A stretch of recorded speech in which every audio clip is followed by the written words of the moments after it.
दुनिया के कई देशों के सामने उनकी बढ़ती पॉपुलेशन एक बड़ी चुनौती है। ये देश पॉपुलेशन कंट्रोल के लिए कई अहम कदम उठा रहे हैं, पर एक तरफ कुछ देश ऐसे हैं जो अपनी कम पॉपुलेशन के लिए परेशान हैं।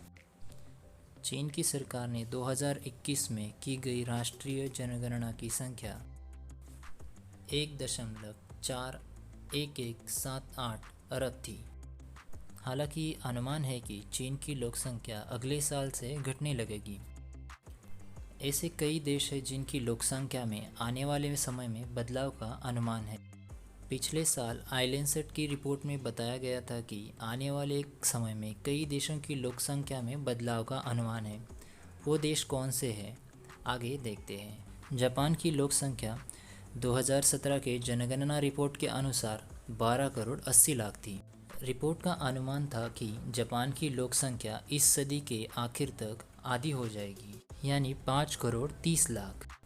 जापान में 100 साल से अधिक उम्र के लोगों की पॉपुलेशन ज़्यादा है। यहाँ मेहनत करने वाले लोगों की पॉपुलेशन कम हो रही है। सरकार का अनुमान है कि यहाँ बुजुर्गों की पॉपुलेशन 2040 तक 35% हो जाएगी। अगले कुछ सालों में इटली भी घटते पॉपुलेशन के संकट के बीच में आने वाला है। 2017 की जनगणना रिपोर्ट के अनुसार इटली की पॉपुलेशन 6 करोड़ 10 लाख थी। आइलेंसेट की रिपोर्ट में कहा गया कि इटली की पॉपुलेशन इस सदी के आखिर तक 2 करोड़ 80 लाख रहेगी। वर्ल्ड बैंक के 2019 की रिपोर्ट देखने पर इटली में 65 साल से अधिक उम्र वाले लोगों की पॉपुलेशन 23% है। इसीलिए 2015 से इटली ने प्रजनन दर बढ़ाने के लिए कुछ योजनाओं की शुरुआत की है। लैटिन अमेरिकी देश ब्राज़ील की पॉपुलेशन कुछ सालों में कम हो रही है।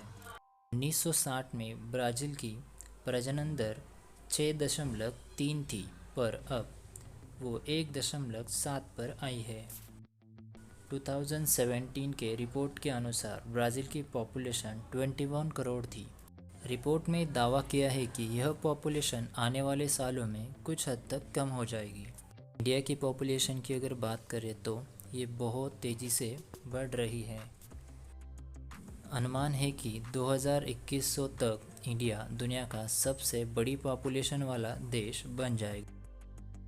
इटली जैसे देश में पॉपुलेशन बढ़ाने पर जोर दिया जा रहा है, पर इंडिया में परिवार नियोजन जैसे कार्यक्रम पहले पायदान पर होते हैं। और एक तरफ कुछ देशों की पॉपुलेशन कम हो रही है, पर एक तरफ दावा किया जा रहा है कि नाइजीरिया की पॉपुलेशन बढ़ने वाली है।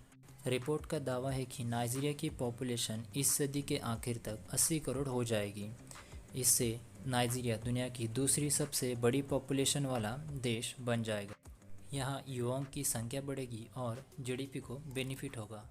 ऐसे ही मोर इंटरेस्टिंग वीडियोज़ के लिए वीडियो लाइक और शेयर कीजिए, चैनल को सब्सक्राइब कीजिए।